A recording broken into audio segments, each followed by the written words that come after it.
सो इस वीडियो में हम ये जानेंगे कि जो हम लोग मॉक टेस्ट देते हैं और जो रियल एग्ज़ाम हम लोगों का होता है उनमें स्ट्रेटजी हमारा क्या होना चाहिए। और न्यू पैटर्न जो 15 मिनट्स का भी जो लगाया गया है, तो इसमें जो है रियल एग्ज़ाम का अप्रोच जो है पहले के एग्ज़ाम के कंपैरिजन में थोड़ा डिफरेंट होगा। क्या वो रियल अप्रोच होना चाहिए जिससे कि आप 15 मिनट्स में ऑलमोस्ट सारे ही क्वेश्चंस को अटेम्प्ट कर पाए।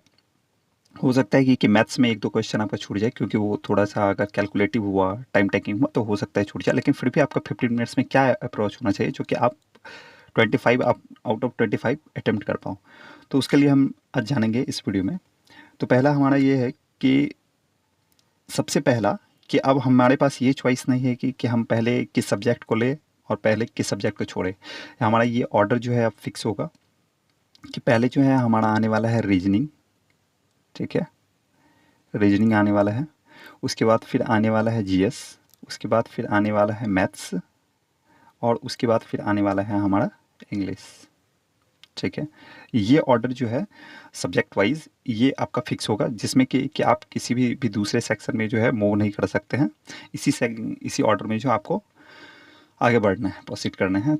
तो हमारा ये बताना है यहाँ पर कि जब भी हम एग्ज़ाम में ये देखें कि हमारा रीजनिंग में जो है लगभग 15 मिनट्स में ऐसे शायद ही कोई क्वेश्चंस होंगे जो कि आपसे ना बन पाए, या वो टाइम टेकिंग वो एक नज़र में ही आपको मिल जाएगा। तो 15 मिनट्स रीजनिंग के लिए ऑलमोस्ट आपके पास जो है इनफ है।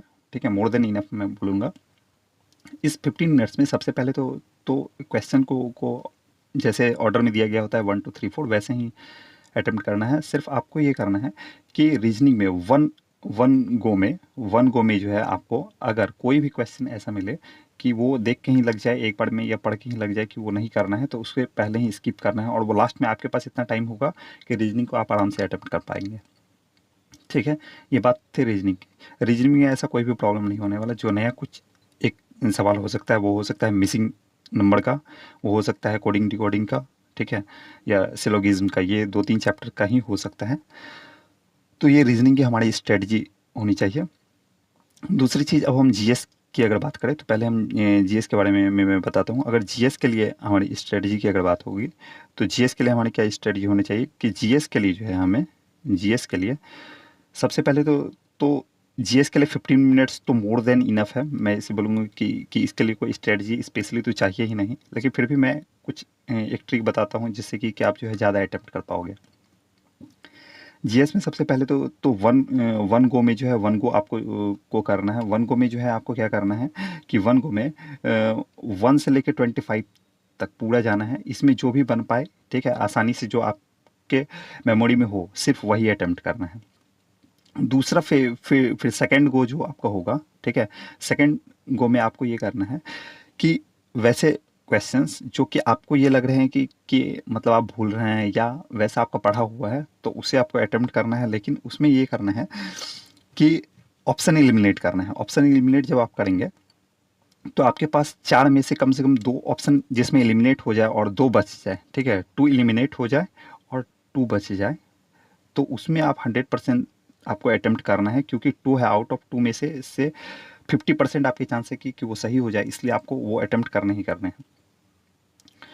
थर्ड गो जब आपका होगा तो थर्ड गो में आपको ये करना है कि जो अभी स्टेटमेंट वाले क्वेश्चंस आते हैं, तो उससे स्टेटमेंट वाले क्वेश्चन के जो स्पेशल स्ट्रेटजी होनी चाहिए वो डिफरेंट आपके जीएस के टीचर्स बता सकते हैं। तो उसे स्टेटमेंट वाले क्वेश्चंस को आपको थर्ड गो में करना है, उसे फर्स्ट या सेकेंड गो में कभी भी नहीं करना है। क्योंकि वो ऐसे क्वेश्चंस होते हैं जो हमेशा फर्स्ट या सेकेंड गो में जब आप मतलब सिक्वेंस में बनाते जाएंगे 1 to 25, तो वो जो है गलत होने के ज़्यादा चांसेस हैं। तो थर्ड गो में जब आप बनाएंगे तो वो स्ट्रेटजी जो भी आपके जीएस टीचर बताएंगे उसे अटेम्प्ट करने का, तो उसमें ये करना है कि थर्ड गो में आपको एलिमिनेशन ही ज़्यादा आपका फ़ायदा होगा। क्योंकि ऑप्शन एलिमिनेशन ही वो बेस्ट तरीका है जो कि आपको स्टेटमेंट वाले क्वेश्चन को जो है ना आप सही कर पाएंगे। तो ये थर्ड गो जीएस के लिए यही स्ट्रेटजी होनी चाहिए। अब हम देख लेते हैं हमारे मैथ्स के लिए क्या स्ट्रेटजी हमारी होनी चाहिए। तो हम आते हैं मैथ्स पे। मैथ्स की अगर हम बात करें तो मैथ्स में सबसे पहला तो वही करना है कि फर्स्ट गो में जो है ना आसान आसान जो एक ही बार में बन जाए वो फर्स्ट गो में बनाना है। सेकंड गो में जब हम जाएंगे तो सेकंड गो में आपको ये करना है कि वैसे सवाल जो आप फर्स्ट वाले में पढ़ के समझ में आ गया था कि ये कैलकुलेटिव है, ठीक है, जो कैलकुलेटिव हो। ठीक है, कैलकुलेटिव का मतलब ये है कि आपसे बन तो जाएगा लेकिन वो थोड़ा सा ऐसा टाइम टेकिंग, वो सेकंड गो में करना है। थर्ड गो में ये आपको करना है कि वैसे सवाल है जो आपको देख के कि या तो लेंदी है, क्वेश्चन ही लेंदी है जो कि पढ़ने में ज़्यादा टाइम लगेगा, या ऐसे क्वेश्चन जो आपको पढ़ के ये लगा कि ये मेरे से नहीं बनने वाला है, तो उसे जो है थर्ड अटेम्प्ट में करना है। थर्ड अटेम्प्ट में ही वैसे क्वेश्चन को करना है जो लेंदी हो, क्योंकि उसमें टाइम टेकिंग होगा, वो लास्ट में आपके पास टाइम बचेगा तो ही आप कर पाएंगे। या ऐसा क्वेश्चन जो आपको समझ में आ रहा है कि वो आपसे बन भी सकता है या नहीं भी बन सकता है, ठीक है, तो उसे आप अटेम्प्ट करेंगे थर्ड गो में। तो फर्स्ट सेकेंड में तो आप श्योर होंगे कि फर्स्ट या सेकेंड गो में जो मैंने बनाया वो क्या है, 100% श्योर है कि वो सही है। थर्ड गो में जो आप बना रहे हैं वो 50-50% चांसेस होंगे, अगर लेंदी क्वेश्चन होंगे आपको आ रहे होंगे, बट लेंदी होंगे तो थोड़ा टाइम आप बचा पाएंगे अगर इधर फर्स्ट और सेकंड गो में, तो थर्ड गो में वो आप ज़्यादा बेटर कर पाएंगे। और स्पेशली मैं बोलना चाहता हूँ कि जैसे मैं इंग्लिश का टीचर हूँ, तो इंग्लिश के लिए मैं आपको बेस्ट तरीके से बता सकता हूँ कि आपको क्या करना है। तो इंग्लिश के लिए आपको ये करना है कि सबसे पहले ध्यान रखना है कि आपको जो आरसी आता है, रीडिंग कम्प्रिहेंशन, ये आपको हमेशा ही थर्ड गो में करना है। ये हमेशा ही थर्ड गो में करना है, ये फर्स्ट या सेकंड गो में कभी भी नहीं करना है। हर एक सेक्शन के लिए आपका 3 गो होना चाहिए, जिसमें कि आपको पहला गो में जो है सिर्फ आसान करना है, सेकेंड गो में जो है वैसे जो बन जाएंगे, लेकिन फर्स्ट अटेम्प्ट में जो आपको या तो टाइम लग रहा है या आपको लग रहा है कि ये सेकंड गो में करना चाहिए, ऐसा आपको फील हो रहा है, तो वही सेकंड गो में होना चाहिए। और थर्ड गो में जो है वैसे को करना चाहिए जो बहुत ज़्यादा टाइम टेकिंग है, जैसे आरसी बहुत ज़्यादा टाइम टेकिंग होता है, ये हमेशा ही थर्ड गो में करना चाहिए। दूसरा, आपका जो जो वीक सेक्शन है, जैसे कि P Q R S jumbled जो होता है, ये हो सकता है। क्लोज टेस्ट, अगर आरसी आ रहा है तो क्लोज टेस्ट तो आएगा नहीं, तो क्लोज टेस्ट नहीं हो सकता है। तो पी क्यू आर एस जैसे सेक्शन है, या तो जैसे fill in the blanks type के सेक्शन जो होते हैं, फिल इन द ब्लैंक्स, हालांकि ये ग्रामर पे है लेकिन फिल इन द ब्लैंक्स जो है गलत होने के चांसेस बहुत ज़्यादा होते हैं। तो ऐसे वाले क्वेश्चन को जो है सेकंड अटेम्प्ट में करना है, ये सेकंड अटेम्प्ट के लिए रखना है। फर्स्ट अटेम्प्ट में फिर क्या करना है, फर्स्ट अटेम्प्ट में आपको करना है वोकैब के लिए। वोकैब आपके फर्स्ट अटेम्प्ट में होने चाहिए। वोकैब में चाहे वो वन वर्ड सब्स्टिट्यूशन हो, इडियम्स हो, सिनोनिम्स हो, एंटोनिम्स हो, या होमोनिम्स हो, होमोफोन्स हो, जो भी हो, ये सारे होने चाहिए। स्पॉटिंग एरर के क्वेश्चंस होने चाहिए आपके, ठीक है।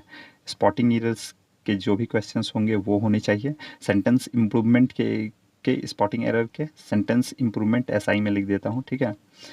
सेंटेंस इम्प्रूवमेंट के क्वेश्चंस आपके फर्स्ट अटेम्प्ट में होने चाहिए।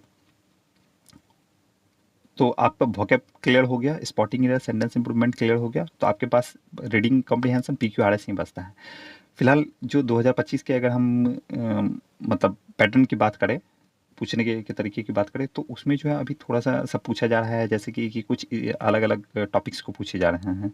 जैसे कि अभी आपसे पूछा जा रहा है फ्रेज़, आप देख रहे होंगे फ्रेज़ पूछा जा रहा है, ठीक है। क्लॉज पूछा जा रहा है, आपसे पूछा जा रहा है सब्जंक्टिव मूड, सब्जंक्टिव मूड, ठीक है।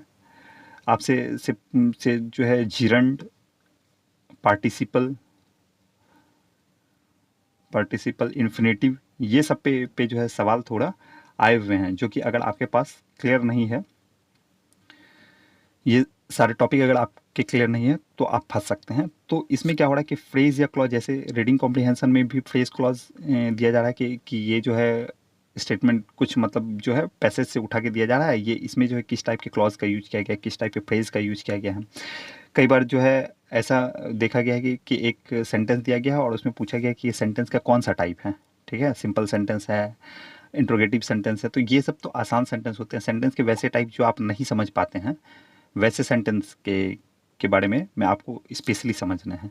तो इन टॉपिक्स को आपको स्पेशली करना है, तो ये टॉपिक मिलेंगे फिर आपको कहाँ पे आपको ढूंढना थोड़ा मुश्किल होगा। तो इन टॉपिक्स के लिए जो है मैं आपको इसी चैनल पे जो है ये स्पेशल जो टॉपिक्स जो है रिपीट किए गए हैं 2025 में, और ये कंफ्यूजिंग है, तो इसी चैनल पे आपको मिल जाएगा बहुत ही जल्दी, हर एक का अलग अलग डिफरेंट वीडियो, ठीक है, सेपरेट वीडियो मिल जाएगा।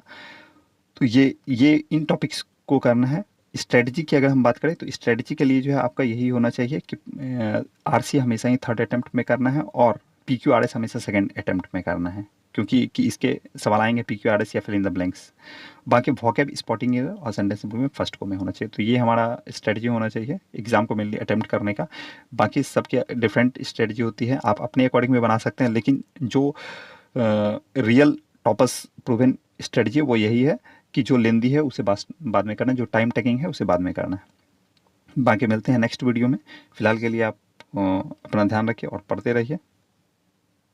Thank you.